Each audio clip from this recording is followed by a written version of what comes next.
Wake up, everybody. No more sleeping in bed.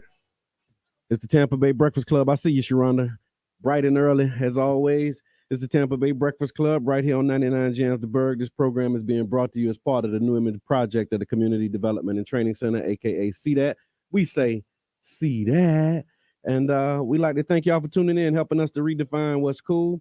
It's What's on Your Mind Wednesday, y'all. And so we definitely are looking forward to hearing from you all, getting your comments, getting your thoughts on today's topics, and really sharing what's on your mind. And so, we've done this one before, but we want to do it again. Um, Call in and let us know, man, what's on your mind, and let us know who inspires you. So if there's somebody who inspires you, somebody who is doing some good stuff in the community, or just just some good people, man. Just shout out to good people. So if you're inspired by some good people that you know that are doing some amazing work, give us a call. The number 727-637-2416, 727-637-2416. Again, this is part of the New Image Project. And New Image is an acronym. It stands for New Information, Media, Arts, Graphics, and Entertainment. And our goal with that program and with this project is really to redefine what's cool, y'all. And so make sure that you follow that. You can go to seethatcenter.org if you'd like to get more information about the New Image Project and find out exactly some of the things that we're doing. But the Tampa Bay Breakfast Club is on and popping, man. And again, we really want to just thank you all for the support that you've given. Yep, Shanitra, you've been tagged. Tasha Lee, you've been tagged. Keisha, you've been tagged. Dot, you've been tagged. Charlene Thomas, wake up, y'all. Renee Edwards, wake up, y'all. Wake up, yeah. Wake up, y'all. Wake up, yeah.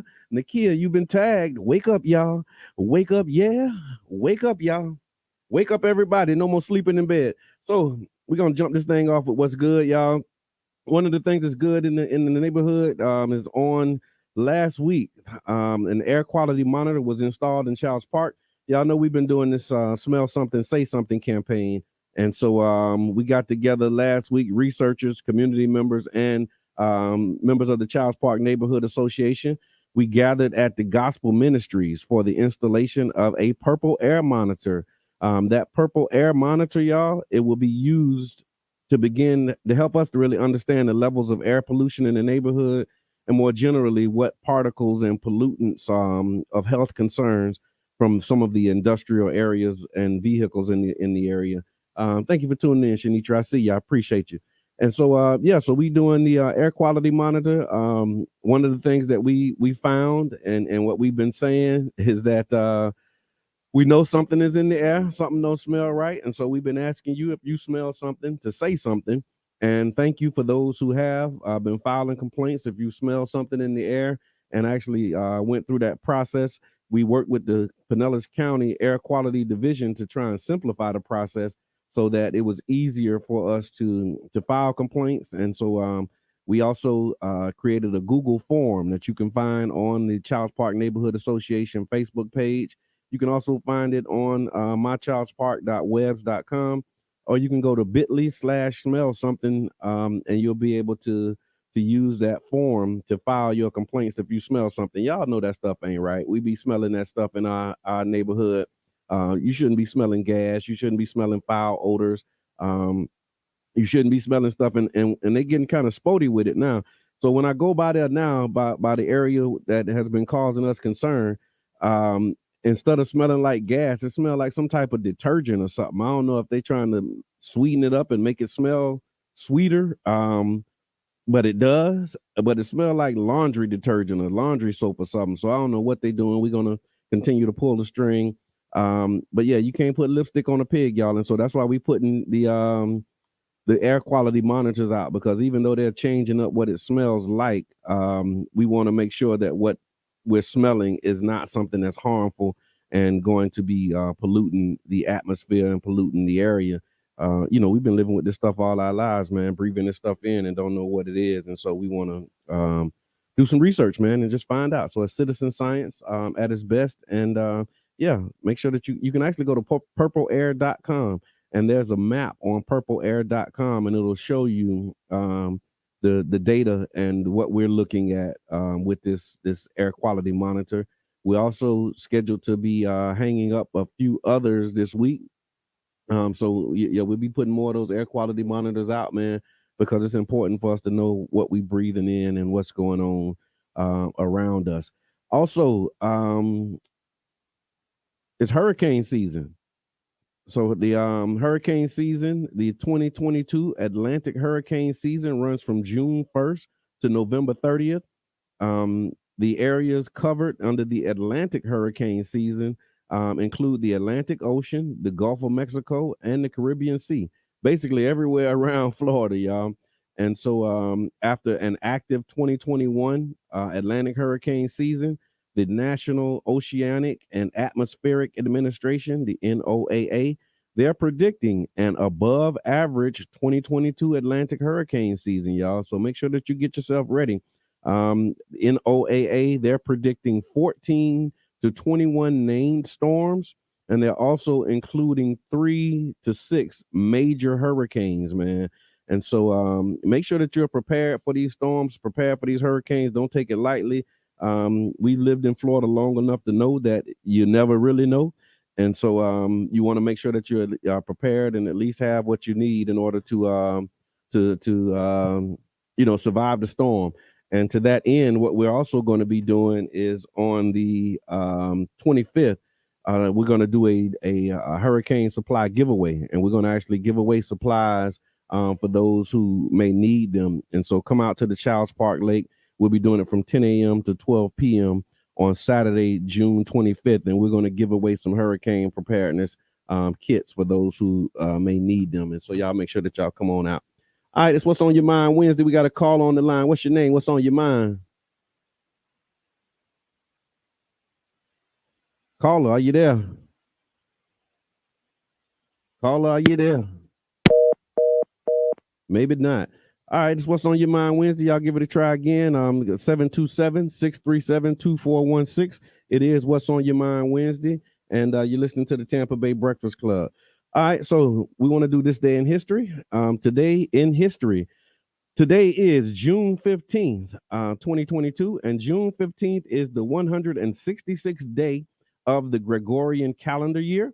On this day, George Washington was appointed as the commander in chief of the Continental Army. France surrendered to Germany, so they occupied Paris. That was in World War II. Nick Walinda became the first person to successfully uh, tightrope walk directly over Niagara Falls. Also today, y'all, today is National Smile Power Day, and it's celebrated on June 15th. So while people say that love makes the world go round, what people forget is that a smile can make the world a much happier place. A smile is contagious and can make everyone instantly perk up. So let's spend today, the entire day. I don't know about this one. You can't spend the whole day. You're gonna look crazy. But this is what they're asking that you do. Let's spend the entire day with big, bright smiles on our faces. Say cheese, y'all. It was spreading joy all day and all throughout the day. A fun fact they said about smiling is that it can instantly make another person feel better about themselves, build their self confidence, and also improve self esteem. Charlene, you say you do? Good morning, James. I see you, big bro. I appreciate it, man. And yeah, so today is National Smile Power Day. So again, if you see somebody, smile, but don't like look all crazy at people and just smile with that crazy man stared at, that crazy smile. Be reasonable, be sensible with it, because everybody don't take things the same way. But yeah, it is National Smile Day, man. Smile Power Day, and I think there is something to be said about the power of a smile. I read somewhere where they said it takes more energy to frown, excuse me, than it does it take you use more muscles in your face or something like that when you frown than it does when you smile. That's What's on Your Mind Wednesday, y'all. We got a caller. Good What's on? morning. Good morning. Good morning. What's your name? What's on your mind? Good morning, 99.1. My name is Debbie Yati Garrett. How are you this morning? I'm not too bad this morning. What's on your mind? I would like to just uplift two brothers in the community that Okay. have been groundbreaking in the film industry. Okay. That is Jabbar Edmonds and Cranston Copperbatch. Ashe. I say And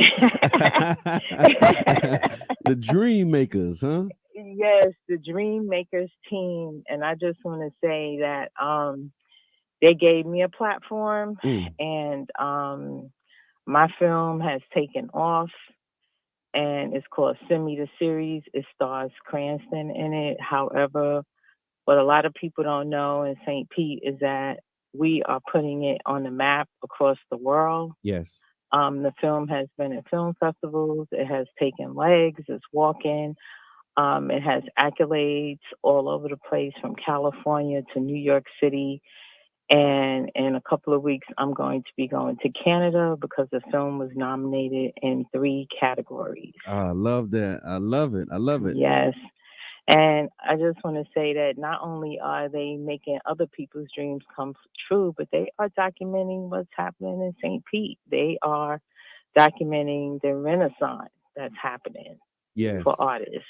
Yes. Absolutely. And it needs to be known, and it needs to be put out there. And they doing this on their own. Yeah. I have written grants and they have been denied, and so they are still pushing and moving. Oh, I love that. And I want to just lift that up as well. That was actually how I met Jabbar. He was coming to community events, and he had his camera, and I think he was actually shooting a movie at the time. And when he came in, look, speaking of, he just walked in the door. He just walked in the door. And his movie is Agent X That's 1 good, and bro. 2. I can run them down for you. His Okay. movie is Agent X 1 and 2. Okay. Okay. And then Art in the City, which was valid and so important to the community, to the veterans community. And the veteran administration picked it up because the behavioral health was so important to documenting the story about the homeless in St. Petersburg. And Jabbar actually was the one who developed it. It is his project, and Jabbar ran with it. And we need to know, the community need to know that these brothers are making it happen. And when the film festivals are happening, Jabbar and Cranston are in the forefront for Right. St. Petersburg. I love that. Thank you, Miss Debbie. Thank you so much, Miss Debbie, for calling. And that's what's on your mind, huh? And send me That's the series has wings, not legs. It's flying. Yeah. It's flying. Well, thank you again, Miss Debbie. Yes. Thank you so much. Y'all take care. Keep doing what y'all doing. Y'all killing it. Love it.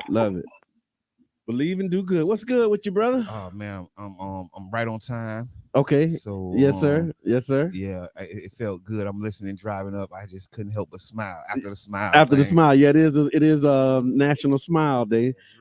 So yeah, go ahead and share a smile, man. And so check it out, y'all. Housing. So y'all know this, and we're gonna keep saying it because we need y'all to keep doing it.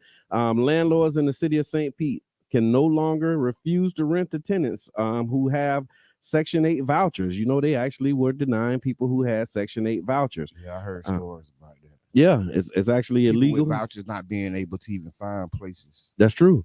And then when they do find a place, being denied because they have a voucher. They saying that they weren't counting it as a part of their income. Yeah, it's a problem because I know a lot of people with vouchers right now who can't even use them. Yeah. And then the voucher, they got to use it by a certain time sometimes. Right. And then they get extensions and still can't find places because the rent's so high. But also, if you do find a place that you can afford, because again, the first thing is finding an affordable place, and then once you find an affordable place, qualifying for it, it is illegal for a landlord in St. Pete to deny you based upon any legal income that you may have.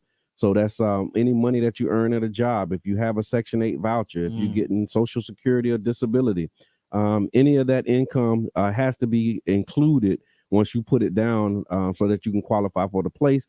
If you are discriminated against because of your income, you can report that violation to the City of St. Pete's Code Compliance Department. That'll be 727-893-7373. Call them if you've been discriminated against. Wow, that's something that took effect in April. Yep, April 15th this year. Yep.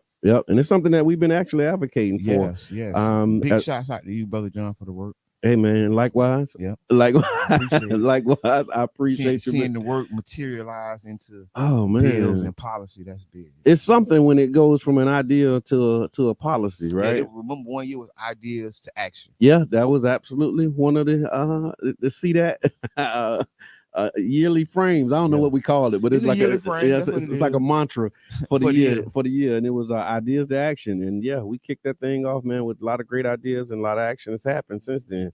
Good work. Good work. No doubt, man. Have you seen this? Did you see it? I know you saw it. I'm just like segueing this thing with the look, because you sent it to me. The Pinellas County sheriff's deputy tried to illegally evict some tenants in St. Pete. Yeah, man. Big shouts out to St. Pete Tenants Union, Carla and Will, because they really on their job, man. Yes. So they found that the eviction was going down, and they actually met the sheriffs Yep. at the person's house because they had looked up paperwork and seen that it was illegal. Yeah. Yep. So this is another thing we was talking about right to counsel. Right. Right. Advocating, because when a person has a counsel when they go to eviction, they usually prevail, or usually it's something done wrong. Right. And that's something that we're pushing right now. It's actually going to be Yes. coming up on the city council agenda in the 16th. next few days. Yep. Yep. 16th. So definitely if y'all come out to city council, the St. Pete City Hall, we invite you out. Come on through. But yeah, thank you. And Charlene, sure, you can go ahead and inbox me if you got something for me. But yeah, I said housing advocates with the St. Pete Tenants Union were on site, and they schooled officers about the law. Yeah. So it was on the morning of June 1st. Pinellas County Sheriff's deputies, they tried to evict 3 renters from a house in historic Kenwood. But as the St. Pete Tenants Union pointed out, the deputies while they were in a heated interaction that was caught on video. Yeah, they filmed it. The officers were attempting to carry out an illegal eviction. So what makes the eviction illegal, you ask? Well, let me get into it. St. Pete Tenants Union, they received notice that the tenants were being told that they had to leave the house that day, and then they showed up to investigate the situation. So video from the St. Pete Tenants Union shows the belongings of the tenants that were already put out in the front yard when they arrived, and they were there getting the assistance of deputies. And what they basically were saying is that the tenants had to leave. However, under Florida state law, the tenants whose landlord is being foreclosed upon has 90 days to vacate the property. So what had happened, y'all, they say, okay, so boom. So what had happened was the landlord received a foreclosure notice. And when they received the foreclosure notice, they, the property management company, went to evict the tenants and told them they had 15 minutes to leave the property. 15 minutes? 15 minutes. When the sheriff got there, they said they had 15 minutes to vacate the property. So when they started, that's why the stuff was in the yard, right? Yeah. Because so this right here in St. Pete. Right here, this happening in St. Pete, right? In historic, what is that? Kenwood? Historic Kenwood. Let me see. Where is that at? Don't worry about it, because I changed the subject. Yeah, historic Kenwood. But what they were saying was that the deputies in the video, you can see them antagonizing the tenants, telling them that the eviction was going to happen one way or another. They kept insisting that the eviction was not illegal. But then they ended up speaking to a judge, and the tenants union representative, shout out to Carla Correa and Will Kilgore. Yeah, they doing the work, man. But they told them, man, that these people have 90 days to vacate the premises, not 15 minutes. And but that's kind of stuff that's happened, man. Knowing your rights has always benefited the people. Ooh, right? Yes, Lord. You go back to whatever. Yeah. Knowing your rights and being able to stand up for your rights has always been a benefit for the people. Nakaya, good morning. Thank you. But yeah, man. So that's what's happening. So and they was asking how can they guarantee that they're not illegally evicting other people? I mean, honestly, it goes down every day. Yeah. So, and it's always a loophole or something that isn't done right or proper. Yeah, that's true, man. And that's the sad part about that whole thing is that, if they didn't have, people in the community who were willing to actually stand in the gap. Exactly. You know what I mean? And that's why it's important for people to come out to City Hall and speak at City Council about the right to counsel. So when a person gets an eviction, that they have a right to an attorney. Similar to like if you get locked up and you ain't got money, they will give you a public defender. Right. And this is a little different. We want right to counsel for everybody who goes through an eviction process. Real talk, not man. income related, kind of like that other system. Yeah. Like it's like what you said. The same thing. It's like when you go to court, you got a right to counsel, and so we're saying that you should have a right to counsel when you go to evictions, man, and you dealing with that. They were treating the eviction. Yep, that's what happened. They were actually treating the foreclosure as an eviction on a tenant, and it's crazy, because I mean, it don't work like that. It don't work like that, and tenants have rights. But if you don't know your rights, they will trample on them. They will absolutely trample on your rights, man.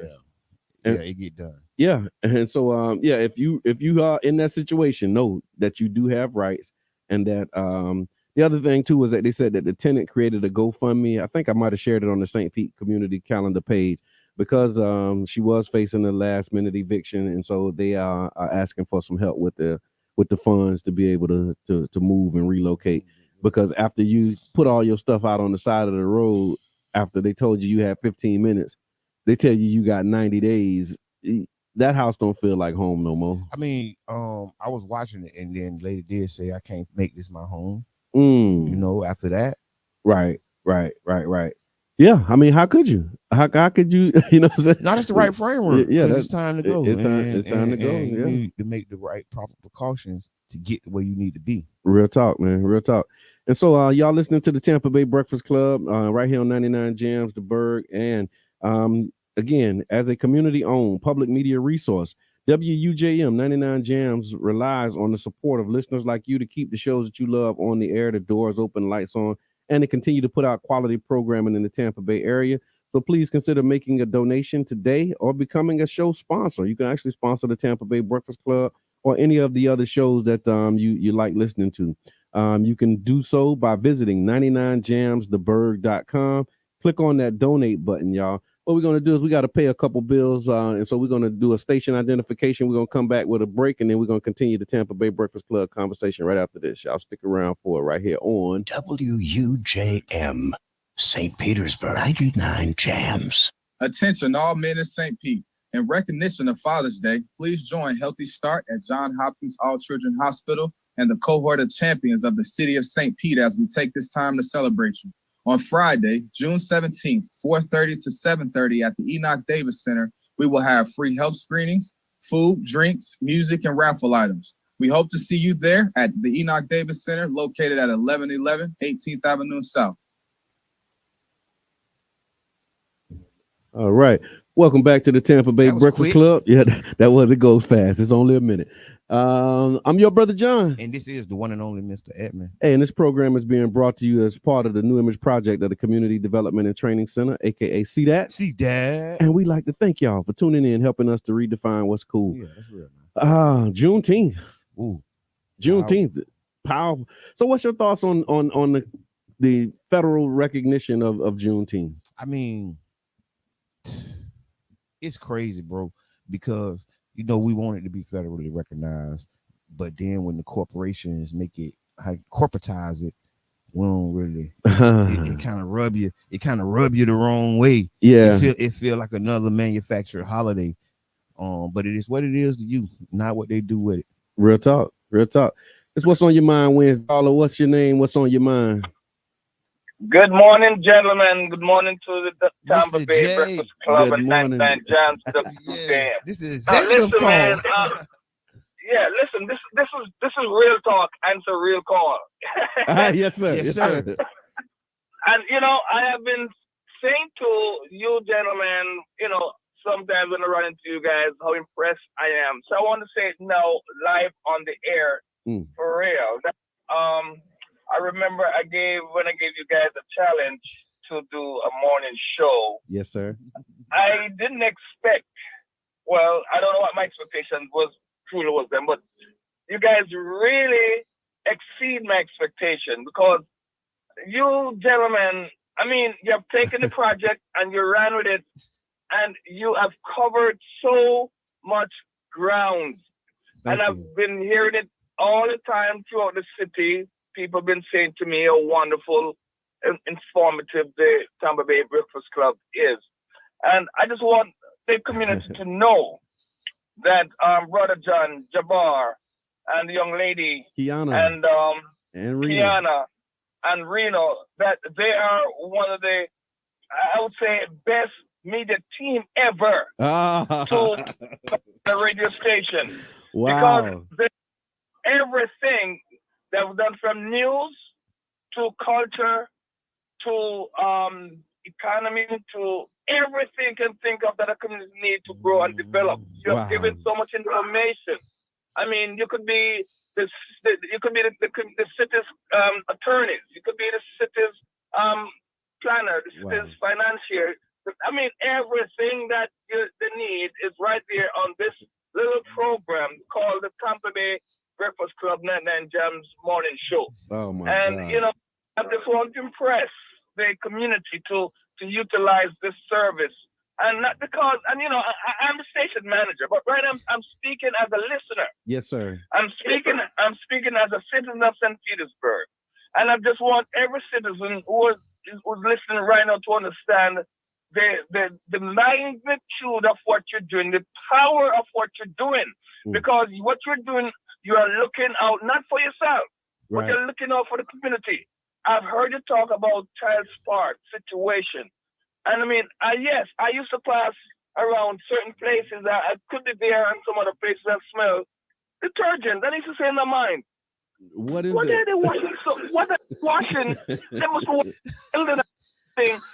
Smelling detergent. What is that odor? That's right. And you're right, because we're breathing all these things all over the place in our small little community. Yeah. And I can think of that place where they found so much junk in the water. Yeah.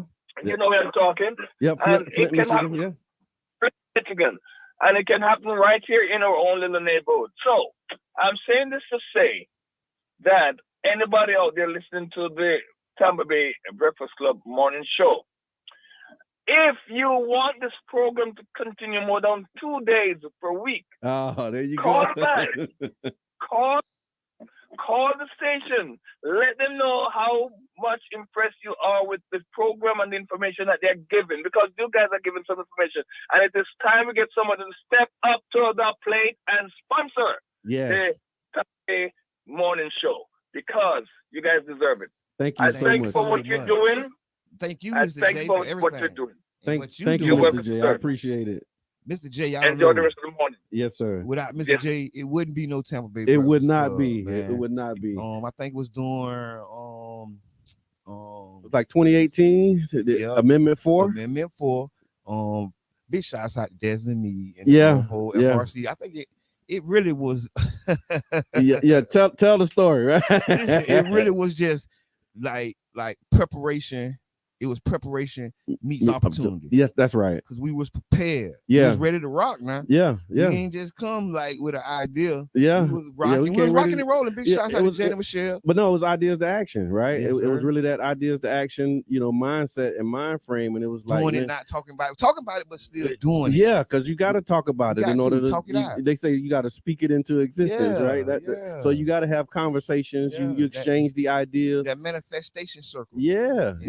Ideas bouncing off. Oh, yo. Well, maybe if I call. Oh, call him in the morning. That's right. That's right. Yeah, it happened. No, I love that, and thank you, Mr. J, for calling in and what they say, giving us our flowers. It kind of made me blush a little bit. I appreciate that. Listen, it feels good, right? Because when Mr. J first would tell us, it used to feel good. Yeah, and because I know Mr. J is a professional in the radio business, been absolutely, doing it for years. Yes. So when it comes from somebody that been doing it like that, it means something. Absolutely, it means a lot because it's an expert talking. It's somebody you look up to who's doing something you might want to do in the future, right? And they saying, "Hey, man, kudos." I see you getting kudos. Yeah, I love that.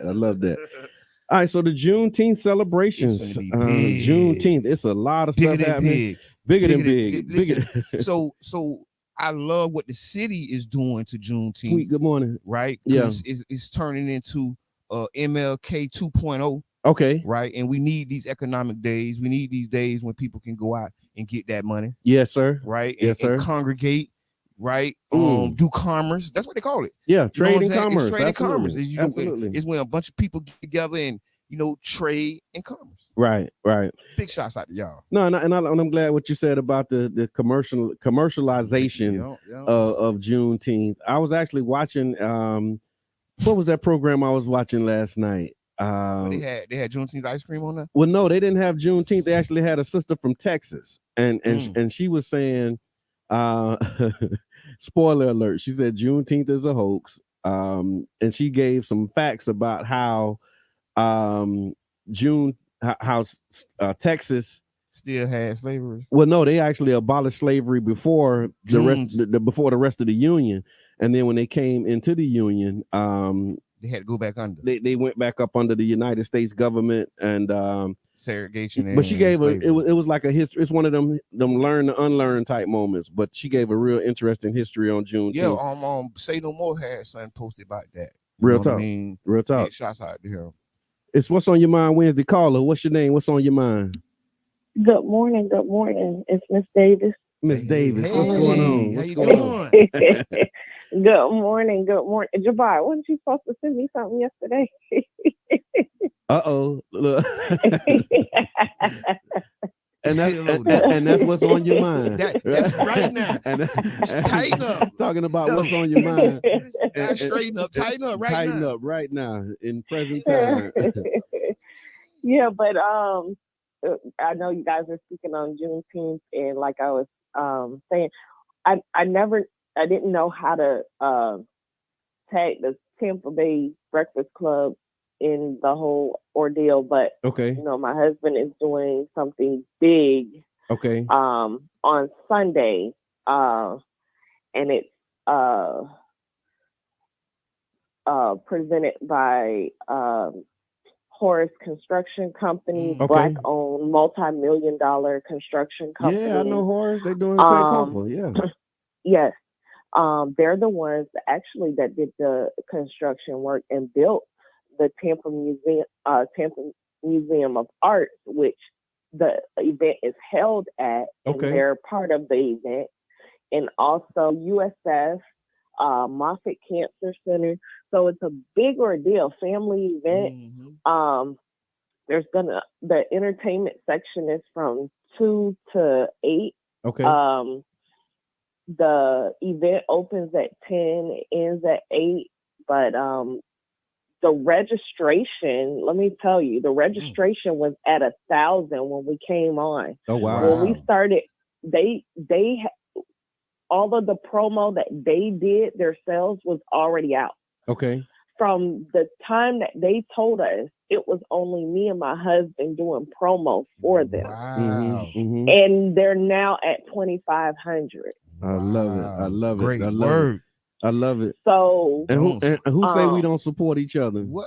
Exactly. And now we have a VIP list. So now if there's anybody else that wants to sign up to come,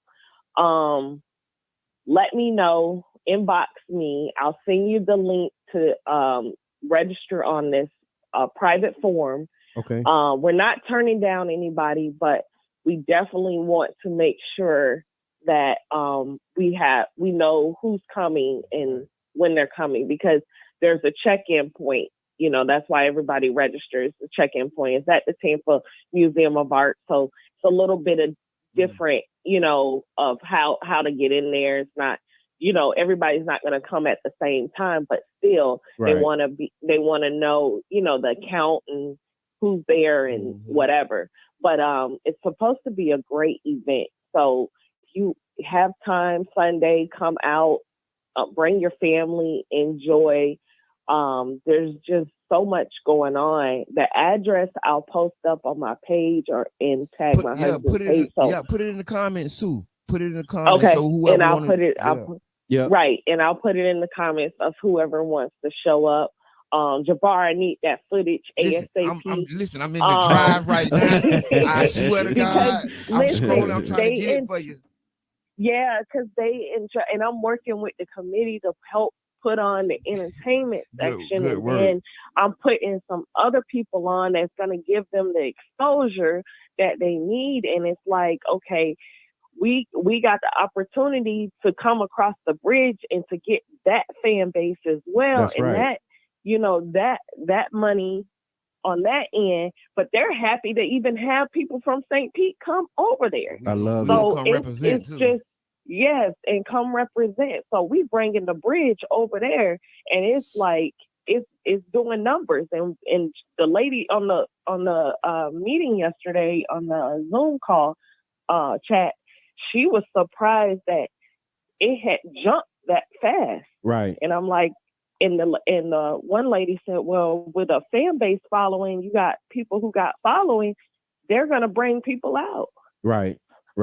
So no, thank you so much, Miss Davis. I appreciate you calling. Yes, appreciate you for everything. That's a lot. And you know what I also like about the events that you and your husband put on, when you give the backstory to the significance of these events, like the thing that you all did in one of those theaters that was like historically not places that Black people went, and y'all kind of broke down that barrier and got us in there.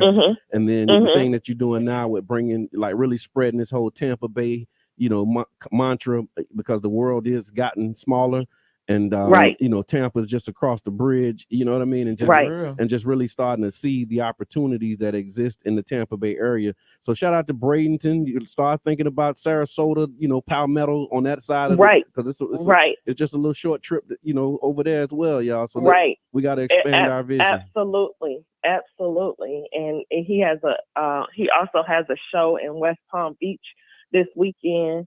On Saturday. So he's running over there, back over here. I love it. But and just motivating.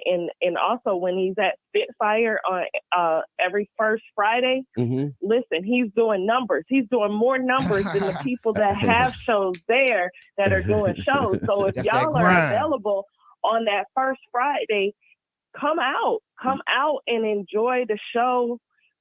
He's putting people on the show that are actually funny, man, and they're enjoying the show. His whole job is coming out to his next show. So I don't know how many tickets are going to be left for that next show, but I told him eventually he'll have to do 2 shows back to back. That's right. That's right. That's right. So, well, thank you again. And shout out to him. He's at work driving that truck. Tell him to be safe out there. That's real. That's real. I love the way y'all love each other. Thank you so much, my dear sister. I appreciate you calling. All right. Y'all have a good one. You too. Believe and do good. That's right. That's another Juneteenth event that's going on, man. And I love that she called perfect time. Yeah, across the bay too, man. Like really spreading it around. So and they everywhere. So I see Gulfport. Gulfport is celebrating Juneteenth. Gulfport Recreation Center is hosted by the Kiwanis Club. I don't know who that is, but that's going to be happening. There's also Dashiki in the City. Big shot aside to her. She's been doing that for years. Yep. Coffee Con. Yeah, big shot. So Dashiki in the City. That's the Juneteenth Community Festival. It's going to be at Gibbs. Angel, thank you for tuning in. And then so you have Dashiki in the City at Gibbs. I think we have these posted on the St. Pete Community Calendar. Yeah, we'll post them on Tampa Bay Breakfast Club after this. And then you also have the Juneteenth Black Lives Matter Business Expo. Oh, yes, that's big. Yeah, 642 22nd Street South. That address sounds familiar. Yeah, 22 South. Okay, 22 South is the place to be. That's from 10 to 4. Yes, that's going to be big. Yep. And then is that the same day? Yeah, Dads and Jazz. No, Dads and Jazz is on the 18th. Dads and Jazz is on the 18th. Well, he's on the 18th too. So you got some 18th events, and then you got Sunday the 19th. I only saw a few on Sunday, so I saw this thing at More Eventful. Juneteenth, $18.65. Yes. And then 22 South gonna have a Father's Day brunch. Okay, on the gotcha. 19th. On the 9th, on Sunday. Yes. Okay, Father's Day brunch. What time? From 11 to 3 p.m. at 22 South Food Hall. Oh man, for the dads. For the dads, this is for the family. For the family, we just saluting the dads. Because often we don't do that. Yep. And so it's amazing that Juneteenth and Father's Day fall and fell the way they fell. Yeah, it is. And my daughter's birthday, I think, is that Tuesday. So like it's been years where my daughter's birthday falls on Father's Day too. So it's always fun. WMNF, they doing something. You got who is that? I said that. More Eventful. 5 Chances Promotions. Yes. Big shout out to Tiffany Moore and her husband. Y'all doing y'all thing. They're doing that on June 19th as well. It's a comedy show? Or is it a festival? It's like all of the above. Okay. Kiss, I see you. Kiss, say I'm up now. Wake up. Wake up, wake up, wake up. Yep, and we did say that the Juneteenth Business Expo, 22nd South. Shouts out to Melissa Mel Garner and B Blaze, man. Brandy. Brandy, man. Great. Listen. It's so many people doing a lot of amazing things, man. Yes. And y'all deserve y'all roses while you're here. Yes. No hate, no animosity. Keep doing your thingy thing. Keep doing your thingy thing. It make us all bigger. It make us all better. That's true. So because that's the other part of it. So this is what I was telling my wife, right, and my family. We was talking about this weekend, in Juneteenth in the home team. Kim, I see you. Thank you for tuning in. And so what I said is that what we can do, what we need to start doing, is like taking a look at like all of these events that's going on, and then map out your itinerary. Yeah, right. Yeah, I get what you're saying. You do that? Do you already do that? I mean, you kind of do that already. I kind of do that. That's how you can do multiple things. Yeah. You know, we want to be here. Then think about it like this. Think about it like if you was going out of town, if you was going to Vegas, or you was going to one of these islands, and how you plan your day. Yeah. That's this kind of weekend. This weekend is one of them kind of weekend. Plan your weekend and pull up to different events. Pull up to different events, and you could do that because the way that they're scheduled, like you can, and where they at the vicinity that they're all in, right? You can do multiple, and some in walking distance of each other. Honestly, yeah. So you can park and then you can move around, just jump out and go. Because like I know on the Deuces, you got the thing. The Deuces is gonna be live. So you got the Woodson, you got the Expo, you got the Drinkery, Daz and Jazz. Yeah. Shout out to Urban Drinkers, Chandra. Yeah, the whole crew over there. Ain't that something? But I just want y'all to think with that. It's a beautiful thing. Just don't feel like you have to just choose that one thing. No, like look at it again. Like if you was going on a vacation, if you had an itinerary, make your itinerary, y'all. And you know what I mean? I want to give a big shout out to Mr. Jake Hardivine. Okay. Yes, he's been doing the Juneteenth. On 18th, right there at the Sweet Bay Park. Tangerine Tangerine Plaza. It's gonna be something big in a minute, but big shouts out to him because he's been doing the Juneteenth way before it became. He's been holding it down. Yeah, I mean, some of my first Juneteenth events, honestly, was events he threw. Yeah, and they group who put it together. Big shouts out to them. And they're gonna be on 18th Avenue too. That's what's up. In the Saturday morning shop. Oh man, that girl doing a thing. Shout out to Renee. Shout out to Renee. She on here. She tagging everybody in the world. She waking them up. Corey Fields, you've been tagged. Pulling up. Yeah, pull up on me. Cara Barbie, you've been tagged. Pull up on me. Juneteenth Festival, she put Tampa Museum of Arts. That's sitting there. Blondina, you've been tagged. Y'all wake up, man. Wake up. B Blaze, I see you. Thank you so much for what you do. Man, y'all keep it up in service to the community. So I'm telling you, share the page, man, and let people know, man, that this is the Tampa Bay Breakfast Club right here on 99 Gems. Y'all heard it from the man himself. So I don't want to just leave on nothing negative. Okay. I just want to say that at the end of the day, multiple people doing multiple events, right? It turns the party into a festival. Yeah. You get what I'm saying? Yeah. You know how somebody be like, oh no, I ain't gonna do it because they doing it. Sometimes you turn a party into a festival. Yeah. By partying together. How about that? And so, look, y'all, we're going to take a real quick break. We got to do some news. We're going to do some Democracy Now! Headline news. And then after that, we're going to come back. We got a few more community events that we're going to talk about. I want to talk about these new voter registration laws, too, y'all. We got to make sure we pay attention on that. I just want to say we got to run it down. Yeah, and we got some black women that's running for office, and we really need y'all to pay attention to who they are and what they all about. We got redistricting going on. We got all kind of stuff happening in the city, man. We need to make sure that we get somebody to fill out for the redistricting committee, or as having representation on that. Real talk. So what we're gonna do is we're gonna come back and we're gonna talk about that and a few other things. It is What's on Your Mind Wednesday, so I'm gonna put the number in the chat, and we hope y'all will give us a call for What's on Your Mind Wednesday. You're listening to the Tampa Bay Breakfast Club right here on WUJM. St. Petersburg, 99 Jams. In February. Meanwhile, in Nevada, Republicans who supported Trump's coup attempt won the primaries for Senate and Secretary of State. With his victory in Nevada's Republican Senate primary, St. Petersburg, Black Salt will now face Democratic Senator Catherine Cortez Masto in a race that could determine which party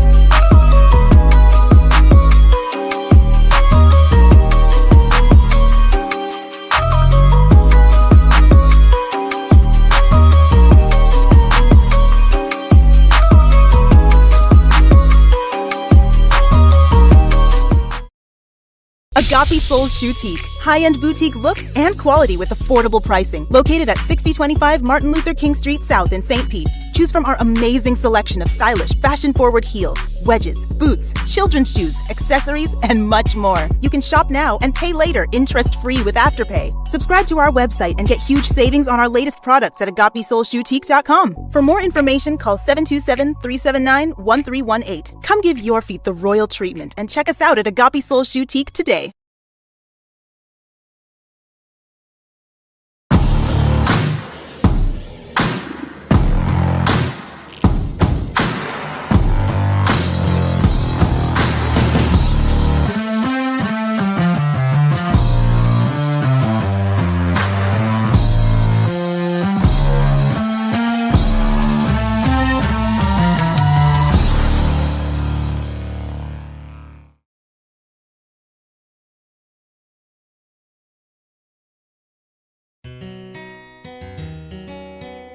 But people need to understand, a lot of part about it is building a strong foundation. And I think that, once you build a strong foundation, it should be okay to chip off a piece to, eventually make the company better in the long run. Mm-hmm. Now, I will tell you that, being a business and really embarking on taking those concepts in your mind and those daydreams and actually making them reality is a very scary thought. And it's not for the faint at heart. It is almost scary to see that everything that we've talked about. Yeah. I mean, even during this pandemic, we talked about having a studio. We talked about having internet radios, these things that we sat there and had our sessions and talked about, that they're coming for real. It's almost scary because you're like, well, hold on, it's really happening? This really?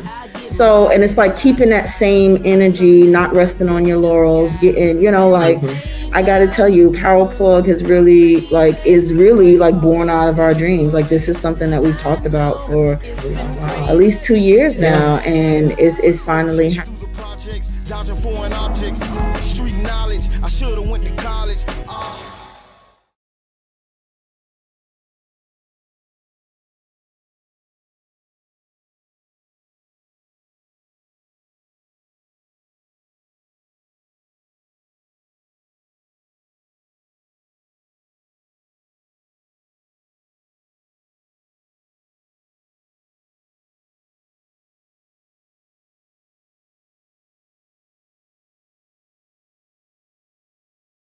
So welcome back to the Tampa Bay Breakfast Club. We are back. I'm your brother John. I'm the one and only Mr. Edmund. And this program is being brought to you as part of the New Image Project of the Community Development and Training Center, aka CDAT. CDAT. And we like to thank y'all for tuning in, helping us to redefine what's cool. That's real nice. It's What's on Your Mind Wednesday. So please make sure you give us a call, 727-637-2416. Whatever's on your mind, give us a call, y'all. And we're gonna pick up with a couple of these headlines, and this headline is really a headline that haven't been a headline, but we got to make it a headline. It says doctors are watching a surge in pediatric flu and COVID cases. So they said a surge in children testing positive for influenza has doctors at Johns Hopkins All Children's Hospitals puzzled, as the season typically runs from October to May, and it's usually winding down at this time. They said there's a spread of respiratory viruses such as the flu and the common cold. It dropped at the height of the pandemic, and they were saying that some of those drops, they believe, were the result of, the precautions that were being taken to prevent, COVID-19, the mask up, the hand washing, and all of that. Because we talked about it on here about how it seemed like the flu just went away in 2020, and now they're saying that the flu is back, and it's actually impacting children. And real talk, my grandchildren had it. They actually had the influenza. Yeah, they had the flu. I think I had the flu too. Yeah, it's it's going around. Besides going around, the new strand of COVID is going around as well, and it's getting confusing. So what's the deal with that? It's called Omicron variant B4. Okay. No, BA4. BA4 and BA5. Those are new Omicron variants of COVID-19? Yep. BA4. Okay. And BA5. Right. Is the sub-variants of Omicron. Okay, so Omicron is a variant, and then It's a BA4. sub variant, and Okay. I think it is a little more. Ugh. You know what I'm saying? They say more than 21% of the new COVID cases last week were attributed to BA4 and BA5, Okay. according to the CDC estimates. Is it the same symptoms? Do you know if they got the same symptoms? So, how you know if you got it? I think it is the same symptoms because they ain't really speaking about symptoms in the article. Okay. They're just saying the number of people. You know what I mean? Right. And then with that too, from what I've been seeing too, like there's people who've been getting it, and the cases are not as severe. Is what they've been saying is that people are not being hospitalized like they were at one point. When they contract COVID, but that don't mean okay, now it's business as usual, y'all. Please make sure you continue to take those precautions. Yes. Make sure you ain't all up in people's face, man. And just do what you got to do, man, to stay safe and to keep yourself and your family healthy and well. Especially as we go out, with these events, we're gonna be doing a lot of, hobnobbing and interacting. hobnobbing. Yeah, you can mask up. Listen, man, you can still mask up. Make sure you wash your hands. Yeah, it's okay. You know what I'm saying? You can still do the fist bump. You see a fist bump is still powerful. Yeah, you know what I'm saying? So yeah, it's okay to put your mask on. That's all right. You got options. You can't just be out there like a chicken sandwich. Yeah. Just out there like I don't know exactly what that mean. I know what a chicken sandwich is. You just out there like a chicken sandwich. I just haven't heard it in that context, but okay, I got it. All right, so these new voter identification requirements are going to be enforced, y'all. And it's for the first time in a major election this year. As a result, it's likely that some voters may find themselves unable to vote using their preferred method. We was talking about this when they were passing this bill. It's SB 90 is what it was, and it went into effect last May. And it's for those who request absentee ballots. You must provide either the last 4 digits of your social security number, a driver's license number, or a state ID card in order to be current and eligible to vote by mail. And see, I'm gonna say this, right? Even though this would be a hurdle for people who might not have that identification, right, or something like that, I'm gonna just say it right now.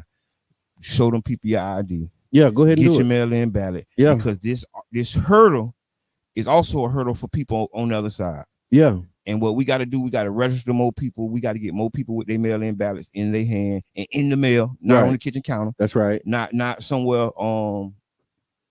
Yeah, just tucked off and unopened. You know what I mean? I was gonna say kitty litter lining. the kitty litter lining. Yeah. The ballots a little too thick for that though, but they'll sit in there. But what they said was without identifying information on your voter registration, you will still be eligible to cast your ballot in person. So you can vote in person. This really is affecting the people who usually get mail-in ballots. And, during the pandemic, of course, with people not going out, mail-in ballots saw a spike. We were on campaigns to increase the number of mail-in ballots because it actually opens up access to people who have to work on election day. That's a real thing. Yeah. Election day is not a federal holiday. You got to move some stuff around in order to go. It's odd. I don't want to cut you off. Yeah. But ain't it odd that they will make Juneteenth a federal holiday before they make election day? Think about that. That's something to ponder on, because the way they treated Africans and people from natives here, because everybody ain't come on the boat. That's right. But they will let us have a party and have a festivity and take the day off. Got Monday off. Yeah. And I take it. But what I'm saying is election day need to be off. Yeah. Who we need to talk to about making election day a holiday? Can we make election day off here in St. Pete? Yeah, let's and then you can do like we'll build on it. Yeah, do it local. So we do it local. We do it local. I think locally they may give like you think so? Time. They give time. No, I want to give the day off. Yeah, shut it down. Shut it down. County, Pinellas County. If we gonna go, let's go. Let's go to the county and see if the county can shut down. All right, we're gonna reach out to our commissioner. Yeah. And make election day because they just actually made a change to the way that elections go because of the county, because the county. We did say that when we was talking about early that money. Voting, that money. Yeah, early voting. Yeah, because it costed $700,000 to have early voting because the county wasn't doing their election. Like if the city is and we lost as a city. Yeah, because people early vote. That's their routine. Yeah, you go early and you get it in. You know what I mean. But yeah, I think election day absolutely should be a holiday. I do too. And you see all of this, these shenanigans that they plan to try and No, not shenanigans. Is that that's what they do? These are not shenanigans. Shenanigans. No, they're a little more intense than shenanigans. Shenanigans kind of joking, playful. Okay. You know what I'm saying? Oh yeah, they for real. They're real. They conspiring. Yes, they're okay. Yeah. Speaking of conspiring, January 6th hearings been going on. Did you watch them? I didn't watch the January 6th They hearings. had one on prime time. Okay. Trying to get people to watch. You checked it out? Yes. Okay. What was your observation of the January 6th hearings? I found it disturbing that the majority of the people who got charged with misdemeanors. Oh man. You know what I'm saying? And I'm watching the tape, right? So I'm kind of observant, right? I use my head. And then I'm watching when they let the people leave, they didn't even fingerprint the building. You don't hear me. I ain't stutter. Somebody check me if I'm wrong. Yeah. They didn't even fingerprint the building. I watched it. Yeah. I'm seeing them. The people just leaving. Yeah. Man, they say people took the number 2 in the steps on the floor. Wow. Yes. I bet you they ain't get that DNA. No, they didn't. Yeah. Man. They're not investigating treason. Yeah. This is I think it's a dog and pony show. Okay. And I saw somebody posted basically saying that the whole point of this is just to make sure that Trump don't run again. But that ain't gonna help because this is something like publicity for Trump. Yeah. You know what I mean? So they kind of campaigning for him. Yeah, they really helping him. Yeah. Because his base is like doubling down. Yeah. Like and they looking at it with pride. Yeah. You know what I mean? When I looked at it, I looked at it kind of like Batman. Man. You ever seen Batman with Bane? Yeah. When they fighting on the steps of the Capitol building. That's what it looked like. Yeah. And it's a big ride, people running in, throwing stuff. It reminded me of a movie. Yeah. And you're right. They actually proud about what they did. Like, and I saw something that said the one of the reports that came back was like the majority of the people, I don't know if it's a majority, but like a high percentage of the people are from Florida. So it's like because like we are a hotbed for nationalism, right? Off in them woods, white nationalism. Yes, yeah. Okay, I'm glad you said it. White different nationalism. Yeah, you got black nationalism. I think it's American nationalism. Yeah, that's the American way. Because you know what I'm saying. One of the dudes who founded this stuff was black or African roots. Was founded what? One of them groups? Proud Boys, is that the one? I don't know. It's so many of them, man. Because like when they was mentioning Mo during the hearing, and I'm like, the messed up thing is how they, were surveilling street dudes, and you know what I'm saying? Yeah. And I mean to tell me, these people got 100 guns with 1 million bullets, and y'all don't know where they at. Right. You can't pinpoint them. You can't pinpoint them, right? Because that's what they were saying. They were saying it's like whack-a-mole. But because of the different groups, they don't know where they at. So when you knock one down, another one come up, and they continue to do that. Groups pop out from groups. Yeah. You get what I'm saying? Yeah. Like events happen, like when Charlottesville and all that stuff happened, groups pop from that. Okay. You know what I mean? They want to keep the party going. Yeah. It wasn't enough, that all of this happened. Like, okay, now we got to organize. Yeah. Did you see the U-Haul van full of the nationalism and the guild? They was going to start a riot at the Pride event. I saw the article, but I didn't double click. Yeah. So I watched the video. I didn't read the article. Okay. They was stacked inside of a U-Haul, maybe 19, 20 of them, maybe more. Okay. But they was all stacked, riding deep in the back of the U-Haul. And then so the coordination between the FBI and the local, what got them to pop them off. Okay. You know what I'm saying? And they caught them red-handed, and all of them got charged with misdemeanors. How, Sway? Conspiracy to riot is a misdemeanor. Okay. Well, they wasn't in Florida because I know that would have tested that Florida law too, right? That would have really tested that Florida law, that law that they wrote for, peaceful protesters. Yeah. That law. And the people had the reason they know so much about it because inside of the U-Haul they had like they manifesto. Okay. Or they plan. It wasn't a manifesto. It was like what they planned. Okay. It was like an itemized plan. So they got a to-do list and a TikTok on how they finna go up in here and Yep, they had a TikTok. That's just what it was. Okay. That's just what it was. They had a TikTok itemized and bullet point, and that's why they knew they was going to start a riot at that city's Pride event. Oh man, Wicked out here, man. Wicked, Ponce. wicked. But that's what's going on, man. It's like really people. They getting desperate, man. I think it's desperation. I don't know. I think it's agitation. Because if you remember when they were doing the Cambridge Analytica, they were saying that that's what they were doing. Yeah, kind of agitating people, firing people up, sending them stuff on you know what I'm saying? timeline. And yeah. that's kind of what's going. That's what been happening. Okay. But we living through that. Okay, you get what I'm saying? What you think is the end game of that? Like, what's the whole point of this? This whole thing? I think they just want to make us all fight each other so that it can take over. And so it's that like divide and conquer type. You know, times 10, divide and conquer, like on the most highest power. Yeah. You get what I'm saying? And that happens by fueling these the racial divide.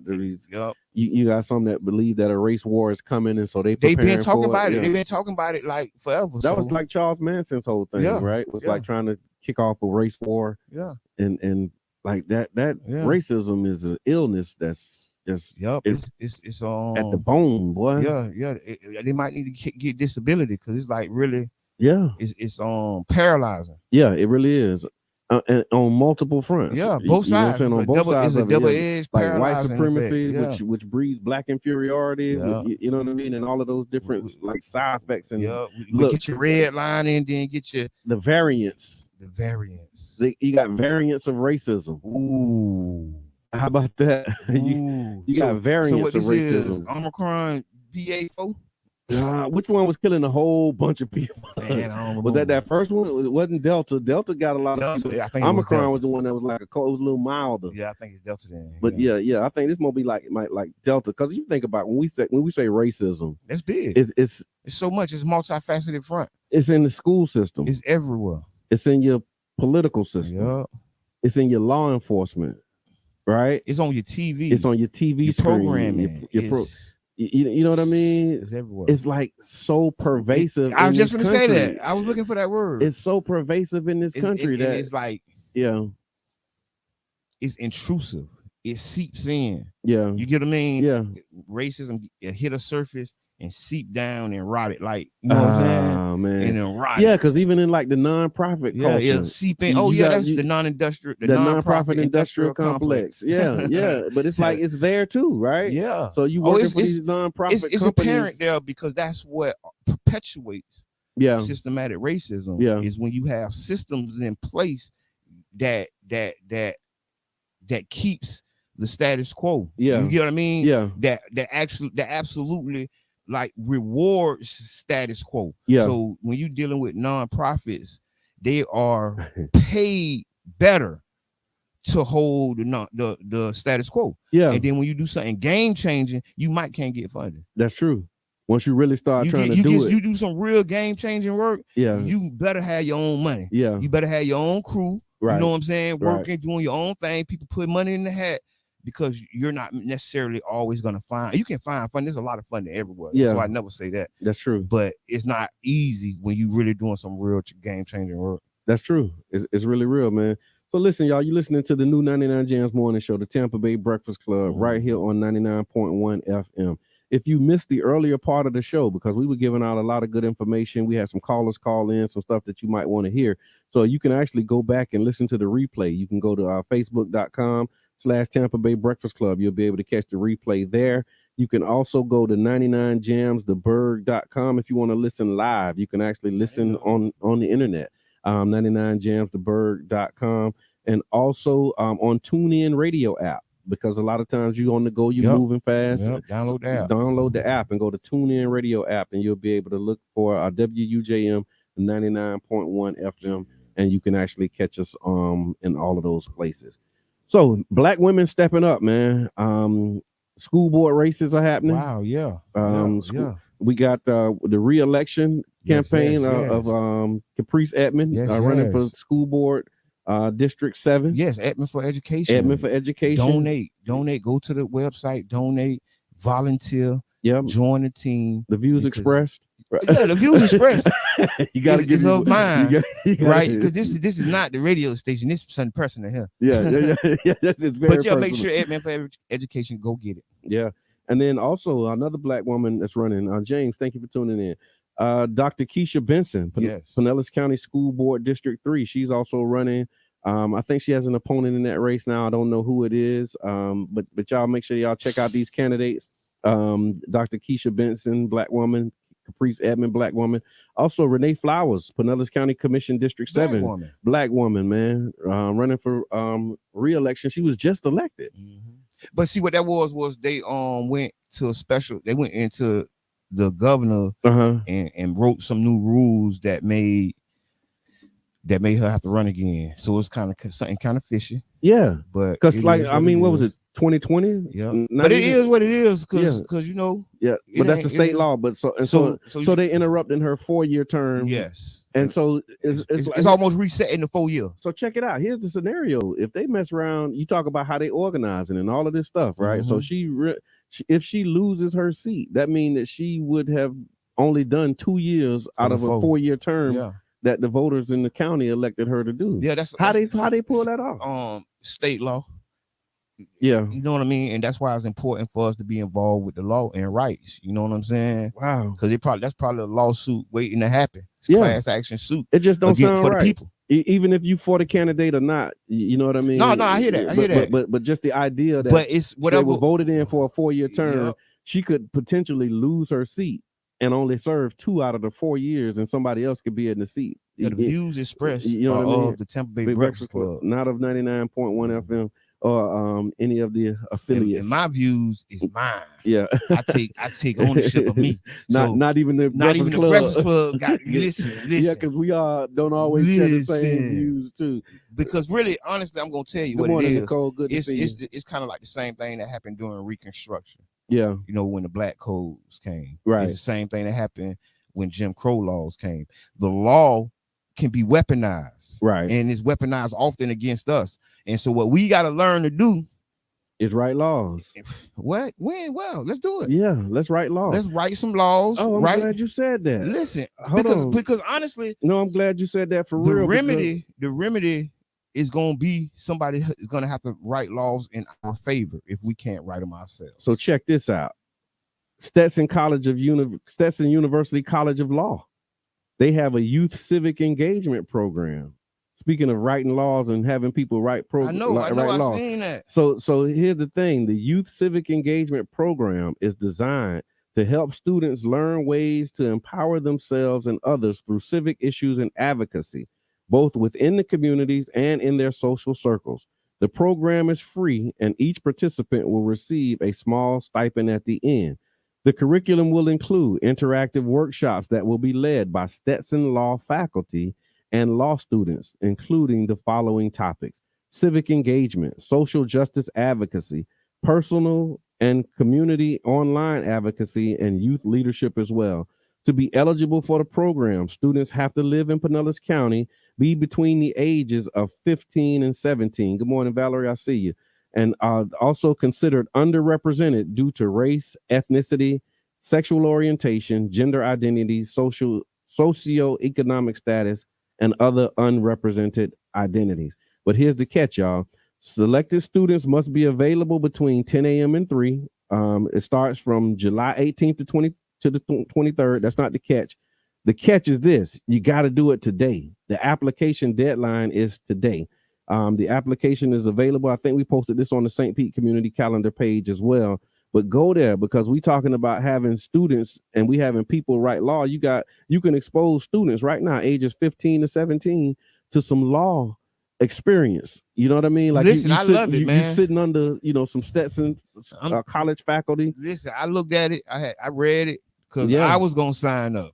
I was gonna be a young adult. Yes, sir. Listen, because I'm about that life. You know what I'm saying? I remember on your list is going to law school. Going to Stetson. Going to Stetson. That's one of your to-dos. I'm gonna be so proud once you graduate. I don't want to break it down and end up just going to an online college. No, I do want to go to Stetson. I do. I want to go to Stetson. I'm looking forward to your graduation from Stetson. Yeah, man. I appreciate that, man. See, that's what kind of partners you need. Yeah, I'm looking forward to that. You don't need nobody to hold you down. No. You need them to lift you up. You can't be no lawyer. lift you up. Yeah, you go lift you up. Oh yeah, I'm already a paralegal and practicing. Yeah. Right. You can actually go to it's this Facebook page. She's asking where is it? It's Facebook. You go to St. Pete Community Calendar on Facebook, and you should be able to see the listen the big thing. Listen, big shots out to Valerie. She says she will be going back. Yes. To law school. Thank you. Yes. Listen to listen, I thank you. Fuel me, because that's one of my goals though. Yeah. To graduate from Stetson. Not go like the goal ain't to just go. The goal is to graduate. We got to get you through. But see, I don't look, there you go. I don't see how it happens. See how it happens? You're gonna take 2 years out of the 4 and come out and be practicing. I think I'm gonna that's when I'm gonna transfer to the online. That's when you go to the online. Transfer to the online. Right. You can finish up. You got options, black man. You got options. Exercise all your options. Also, speaking of writing laws, y'all, every 10 years after the release of the census data, state and local governments redraw the boundaries of the district. So we got local redistricting. Yeah, you got federal, right? Yep.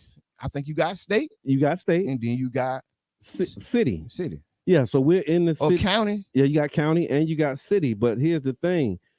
The process involves citizens, and so we need y'all. We need citizens to actually get apply involved and get on this redistricting committee. Yes, man. Yes. Because a lot of times we ain't even thinking about this. I was thinking about it, but I know. Yeah.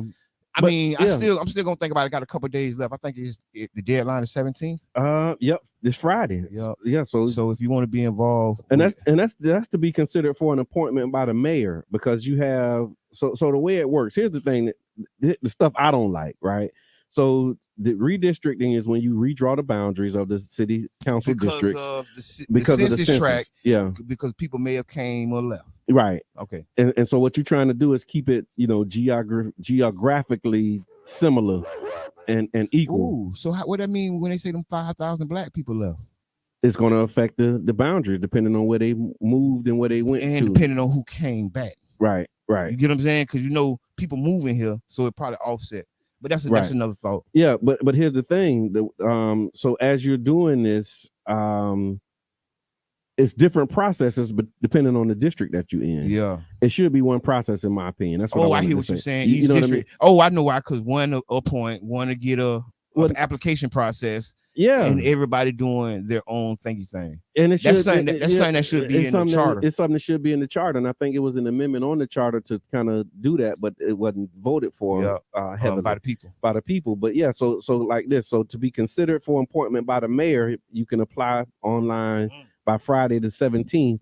And then to be considered for a city council appointment, because you can actually be appointed by your council district.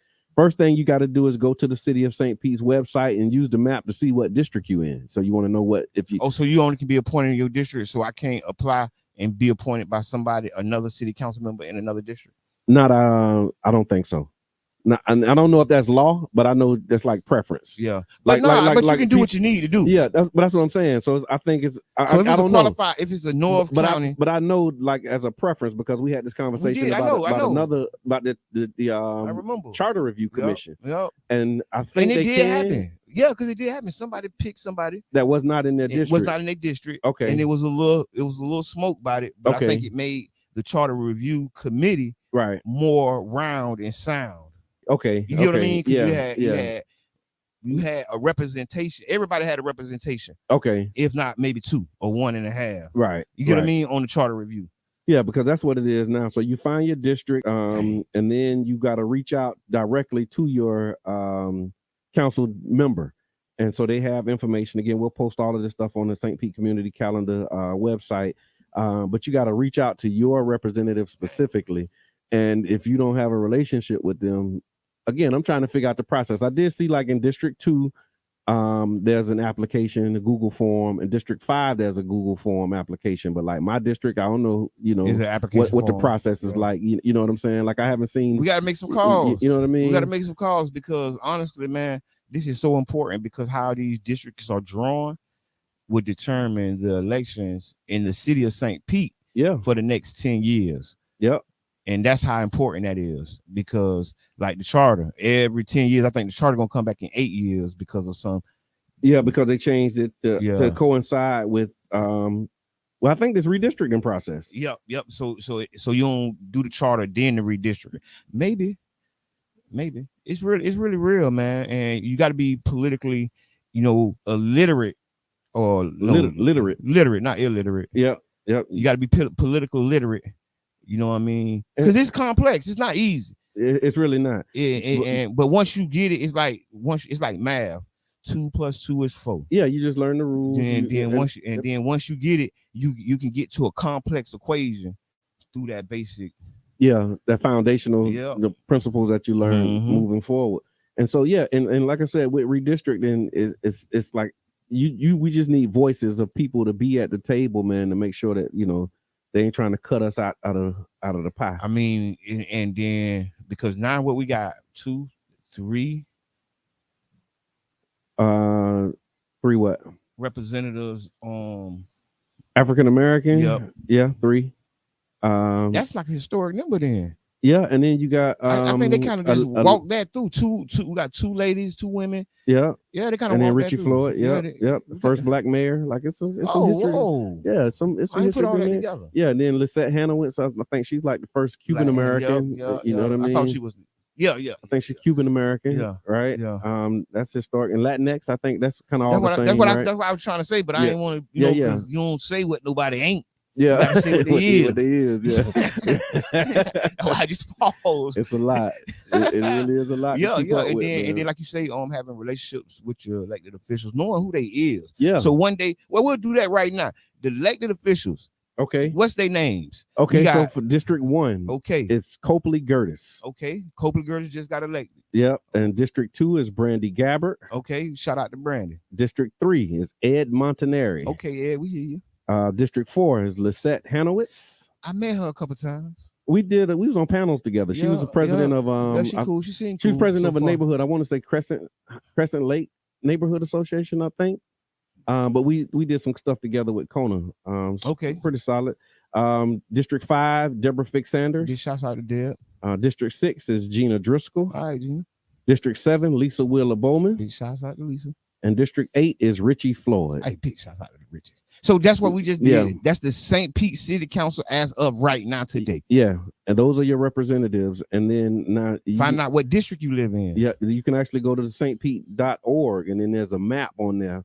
And you can click on the map, type in your address, and once you put in your address, it'll zoom in to show you what district you live in. And the reason knowing who your elected official is so important, because you need to know who to talk to. You need to know who to email. Well, here's the idea. All of them represent us. The idea is that when you vote for that person is going to represent you. You understand what represent mean? Y'all follow that? So we be representing. So if they're representing you, like it's important to have communication and relationships with them, because the other 7 members that's on that committee, when they see that person talking, they thinking that person is talking on your behalf, right? I really want to like simplify this.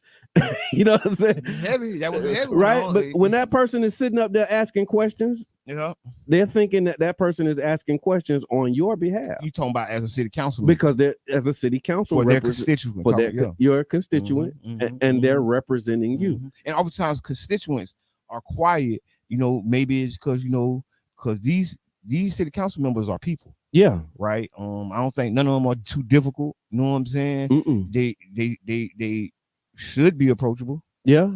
I think all of them approachable. But everybody's different. I feel they all approachable. Yeah. You know what I'm saying? But I feel like these elected officials, work for us the people. And that's the shift that we have to get in our mindset. And like this is an employee-employer relationship. Right. And I'm the employer. Right. Or we're the employers. Right. And we can have conversations in there. Like, how you don't want your boss talking to you crazy. Yeah. You know what I'm saying? It's actually rules so your boss can't talk to you crazy. That's right. So the same thing applies to our elected officials. You don't need to talk to them crazy, but you need to speak to them about your issues. Hey man, such and such is leaking in our neighborhood. Right. Or the roads is, the stuff that applies to them. Right. Don't take them a federal, bill. Yeah, You know what I'm saying? Yeah. You got to take them something that they can do, something that they're over or that they're they can responsible call. for. That's in the scope of their. So the next thing we need to do is what's the scope of a city council? What is their scope? Yeah, we got to bring some city council members in here and talk about what's the scope of work, the job description. Exactly. Yeah, like what does we're gonna bring all the elected officials and in. then you move on up to the county. We're gonna bring them all in. What's the job description of the county commissioner? And what do you handle? Oh, what can Michelle Rayner, state rep. Right? Yeah, because we talk about black women running. Yep. And I wanted to lift her up as well. Oh yeah, you got to. So she was running for Congress. Yeah. And due to the redistricting, they cut a large part of the black community out of the congressional district down 34th Street. Yeah. And what they did was effectively dirty jokers. They effectively made it hard for a Democrat to win in that seat for that Congress seat. So pretty much all the Democratic Party and they took a part of South St. Pete and moved us to Tampa. Like I think the way that they carved it. So like now our representatives, our base is like a part of Tampa as well. Like we gotta learn it because but you see what I'm saying? Yeah, that's messed up. Yeah. And so now she's running for her original seat, so it's re-elect. Yeah, re-elect Michelle Rayner. But I just wanted to lift up the fact that we need to know what state reps do.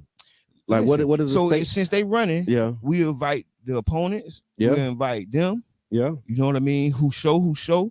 And we'll give them time and what you think your job is. Let us know in the chat, y'all. What y'all think about that? Is that something that y'all would actually tune in to? Would y'all be down to see the candidates come in and talk about their job and also what they plan on doing? If y'all open to that, let us know in the chat, man. Like the page or just give us a like or put a plus in the chat to let us know that that's something that you down for. Oh, that's Zoom etiquette, y'all. You know what I mean? Put a plus in the chat. Put a plus in the chat. I be looking for the plus all the time. I can't find it. I just do the thumbs up. Do the thumbs up. Y'all know I'm with it. All the way in. Put a plus in the chat, y'all. Let us know. And then with that, speaking of, would you be down to hear about it? So you seen this Duke Energy? They've been going around cutting down trees. Not only cutting down trees, thank you, UB. They've been cutting down trees and asking about putting lines underground. Oh yeah. Putting the wires underground. Yeah. And I guess they got to get your permission to come on your property. They got to pay. Who got to pay and what they got to do? I'm just saying. I think because how I think it go right. You want to use, you get what I'm saying, pieces of people property. They can eminent domain and just take it. You know what I'm saying? Okay. Or you can volunteer. They've been knocking on my door real hard though. Yeah, because the situation is, and I agree with it. They want to take the lines from over your house and put them under. Yeah.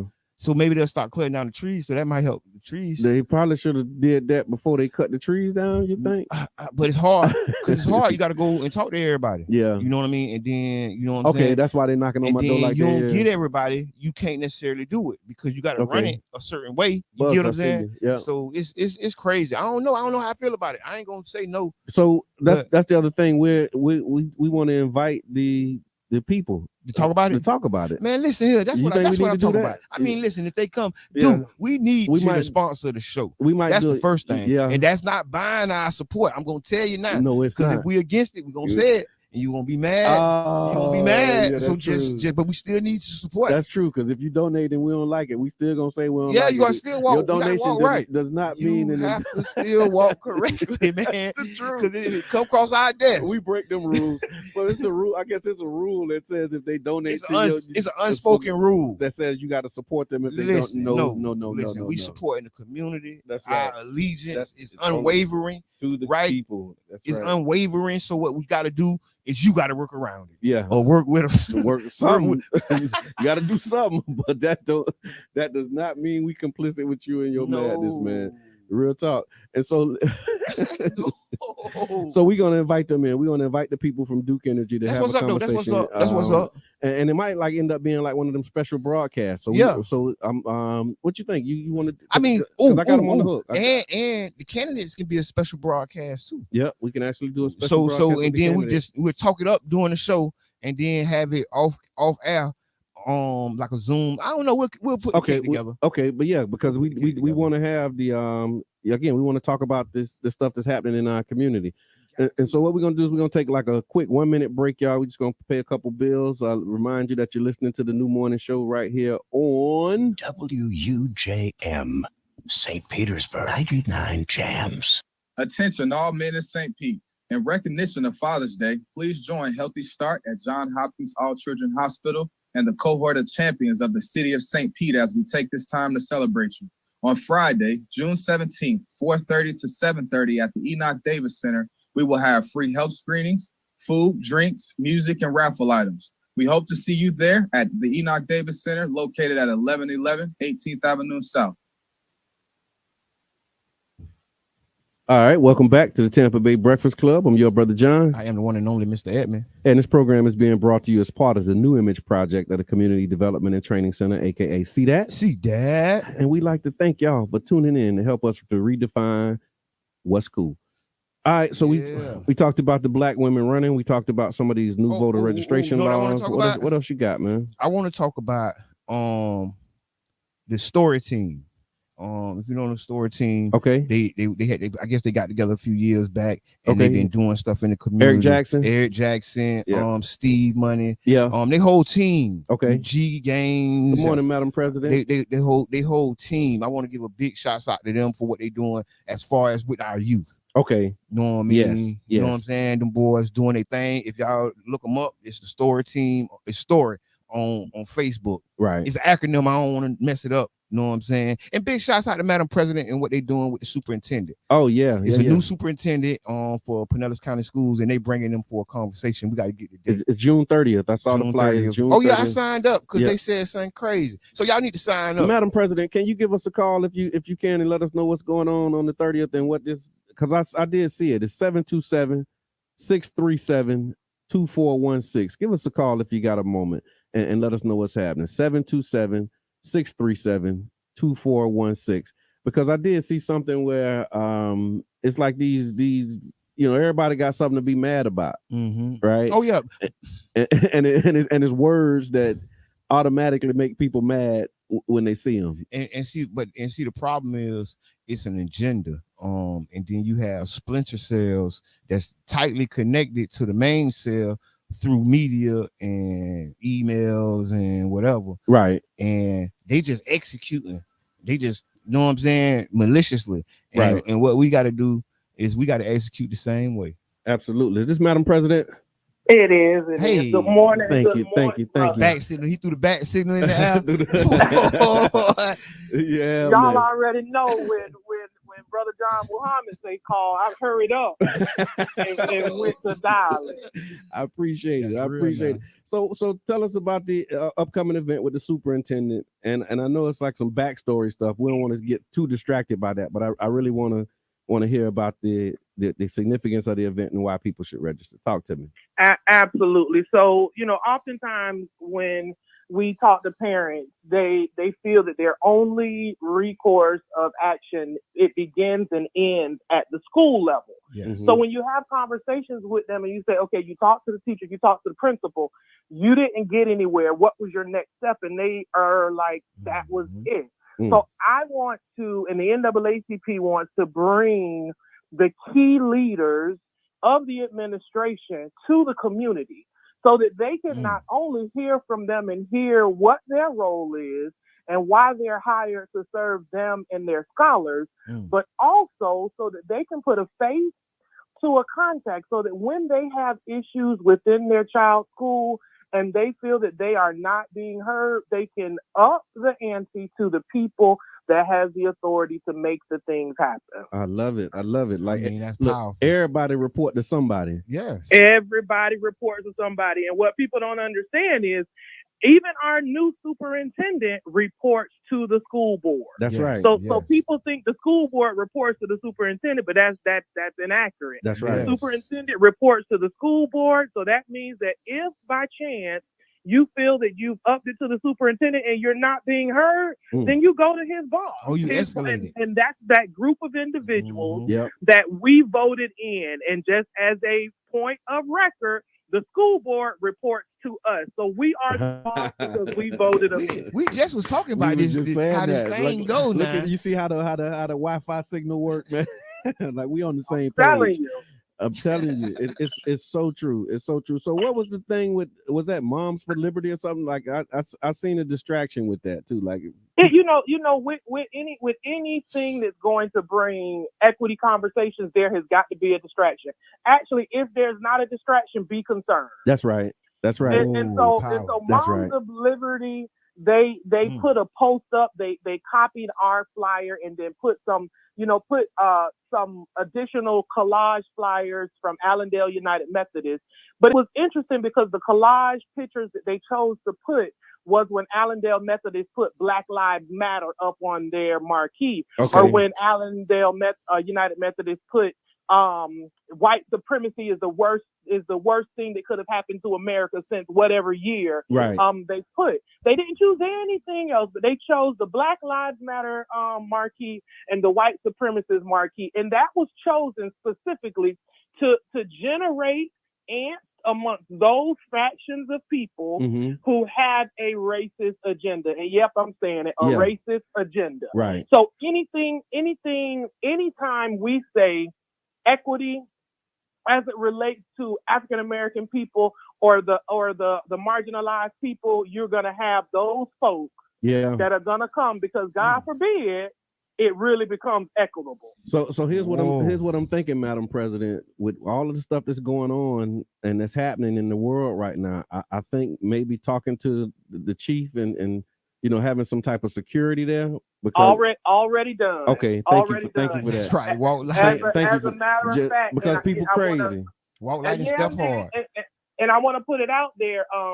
I received a call from Dr. Goliath Davis yesterday, and the one thing that he said to me was to ensure that we have adequate protection for the people who are coming out only and solely to hear about education and equity. Yeah. Period, point blank. So Chief Holloway is aware, and Chief Luke Williams, who also will be on the panel, is aware, and they are preparing for whatever tomfoolery folks want to come with. Now, I would encourage people to come and come on here this conversation.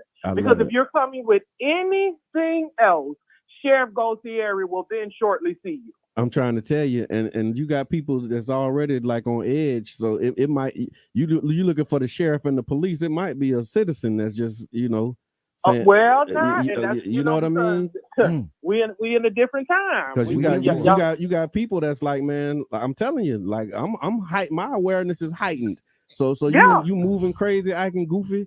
You don't be, you know what I'm saying? That's the perfect word right there. You acting goofy. Yeah, you about to say, man, look here, man, I'm on alert, boy. We might have to restrain man. You go to boy.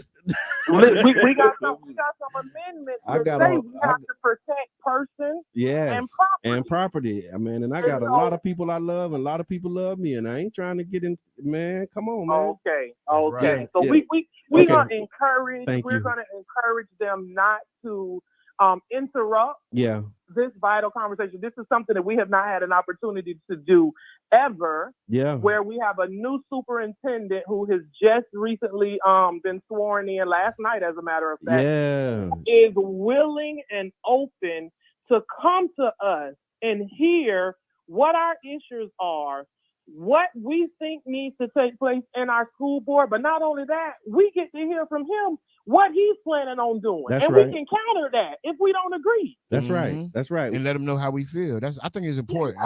It's co-creating. I'm really glad that y'all put this together. When I seen it, I thought it was very smart.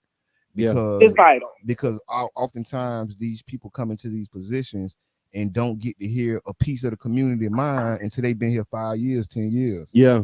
Right. Which was the case. Yeah, which should be backwards. We need to be in their face and be like, hey, this is what we want to do. Yeah. This is our goals, and how can you help us achieve them? I love it. So give us the date and time again. So June 30th, the last day of the month is going to be at Allendale United Methodist, which is right off of 38th Avenue North. I believe the address is 3803 Haynes Road. Okay. North from 5 to 7 p.m.